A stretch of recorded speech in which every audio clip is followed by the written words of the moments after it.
Hello and welcome everyone, it is me the lover, also known as How to Do, is back for you with a deck profile and a Speed Duel deck profile at that. I've been getting into that and giving into my nostalgia brain and playing Professor of Alchemy Macro Monarch is probably what this deck would be correctly called. So, I'll probably give you the whole rundown, skill, main deck, extra deck, side deck.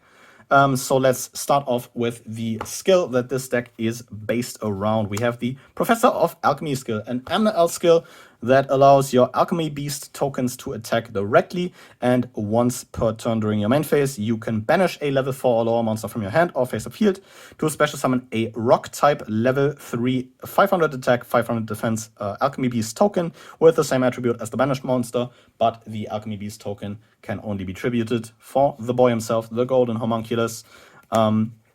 So yeah, very neat skill that allows you to get kind of, another body to either chump block or, a body to poke into your opponent with onto the field. Also some synergy with the DD Survivor that you're playing. And, the main reason why I am at least playing one Golden Homunculus. So with that out of the way, let's get into the main deck. We are playing, of course, as mentioned, one copy of Golden Homunculus.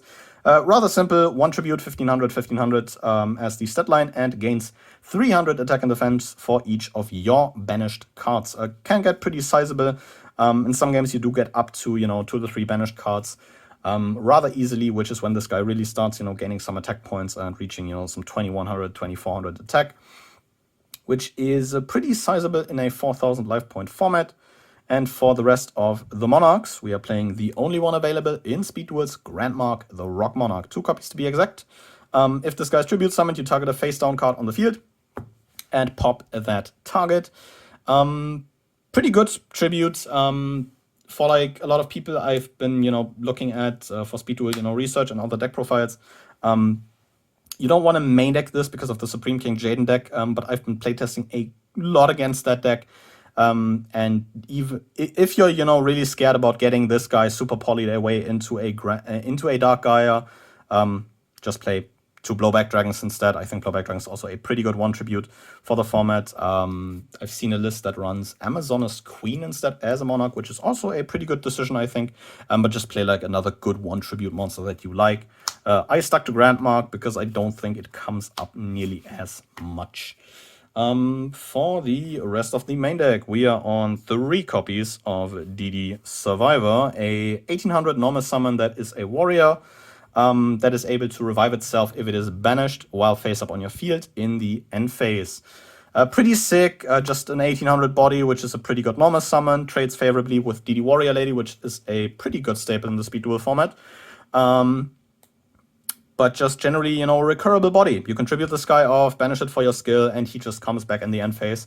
Very nice. Also a very nostalgic, interaction that like is a main reason for why I actually picked this deck up, because that is so sick to, have the Survivor that is continuously coming back from the banished pile. Another staple for, old TCG Monarch decks. 3 copies of Apprentice Magician. If this is summoned, this puts a spell counter on a card you control that can hold a spell counter, but the most important part is that if this is destroyed by battle, you can special summon a level 2 or lower spellcaster monster from your deck in face down defense position. This, unlike, I think, every other floater in the Speed Duel format, does not need to hit the graveyard to float, which of course goes great with a deck that runs Macrocosmos in the main and runs the Monarch as you're able to set this turn 1, have it be destroyed by battle, and then just float into another one, which is rather lovely. So you're able to retain value that way and get some bodies onto the field to either keep you alive or for a tribute play. For our Limit 1 card, we are playing a copy of Reinforcement of the Army in the main deck to grab ourselves that DD Survivor.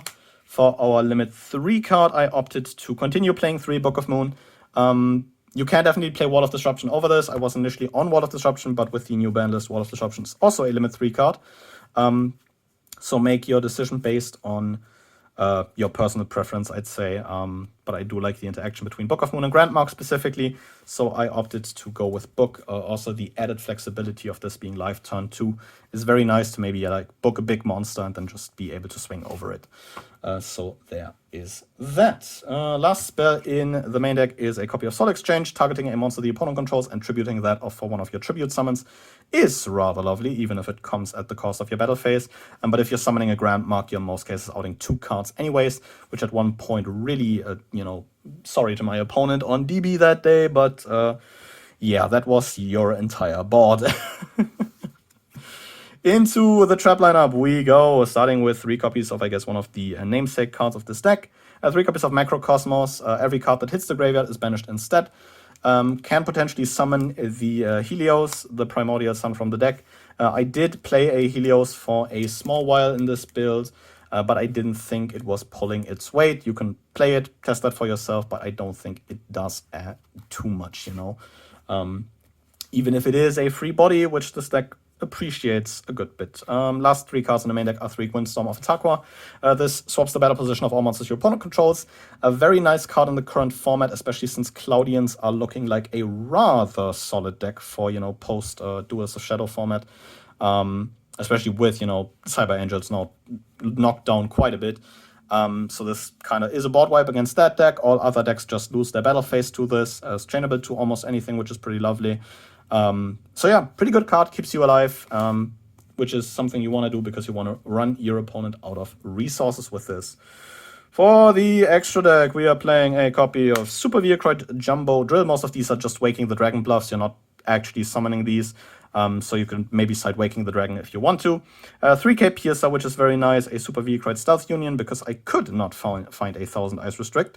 But this works similarly, targets a non-machine monster on the field and equips that target to it. Sadly, has to be a non-machine, so if you're playing against that one Cyber Dragon player, I guess that sucks, but, play 1000 Ice Restrict in the slot if you have that. A Ojama King, because if you're summoning that turn, like, on an empty board off of Waking the Dragon, that's just an FTK.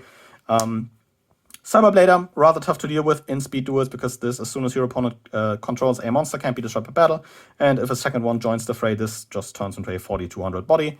A Cyber End Dragon, because it's a big bungus, but you could also play like a Blue Eyes Ultimate Dragon in the slot, and a Destiny End Dragoon, because it's also a big 3k idiot that also pops a card and burns your opponent for that monster's attack points.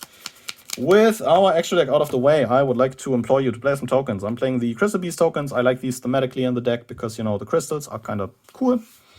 But keep in mind to have some tokens on hand when you're playing this. And for the side deck, we are playing 2 copies of Soul Exchange for some more, going second power. 2 copies of Galaxy Cyclone for some back row removal, because this pops a face down card and is also able to, on a different turn, this was sent to a graveyard, be able to banish from your graveyard and pop a face up spell trap your opponent controls. So you have a good bit more value, and I think this is like the second best piece of back row removal in Speed Duels at the moment, if you're not exactly playing Cosmic Cyclone, but that is also limited to 3. And then we're playing 2 copies of Grand Convergence. This could be the slot where you put Waking the Dragon. I put this in because it's in theme. If you control Macrocosmos, you can activate this quick play spell, blow up all monsters on the field, and burn your opponent for 300. The burn will probably not come in as much, but the blowing up the board portion is pretty damn nasty. I almost lost everything when I saw this card was making its way to Speed Duels, but in testing I do have to admit it's not as good as it reads. If you're not actually turboing to Macrocosmos, this will probably be more bricky than anything. So if you want to main deck this, consider maybe 1 copy at first or test with this. Or look into a build that is more easily getting to Macrocosmos, by playing stuff like Allure. I've seen lists with a Bandit Keith skill called Switcheroo to, tuck a card back into the deck and draw another one to more easily find Macrocosmos that way. But I don't like the idea of my opponent sniping a Macrocosmos and then this thing not being live anymore. So that is that, I guess, for the whole deck profile. In general, I've been thoroughly enjoying Speed Duels. I think the format was interesting, even if I did have a couple gripes with a couple skill balancing things in the past. But I think currently the format is in a very, very good spot, and is also looking, pretty good, honestly. It's just nice to have, a very refreshing kind of, lower powered odd format to kind of go into, where you can play maybe some sillier stuff, like, you know, the Homunculus. And as mentioned, I'm playing this for a lot of nostalgia because the Emperor of Darkness structure deck was my first structure deck when I initially got into the TCG. So this was, I think, a perfect fit. But yeah, with that out of the way, let me know down in the comments below, are you actually playing Speed Duels? Are you interested in Speed Duels as a whole, or, you know, potentially for future videos? I would like to know that. And, you know, what are you playing in Speed Duels if you are playing? So leave those things in the comments below. I'd love to hear that, especially now with the new ban list in effect. We are looking at quite the format. So yeah, with that out of the way, I will thank you guys very much for watching and see you guys again next time. But until then, goodbye.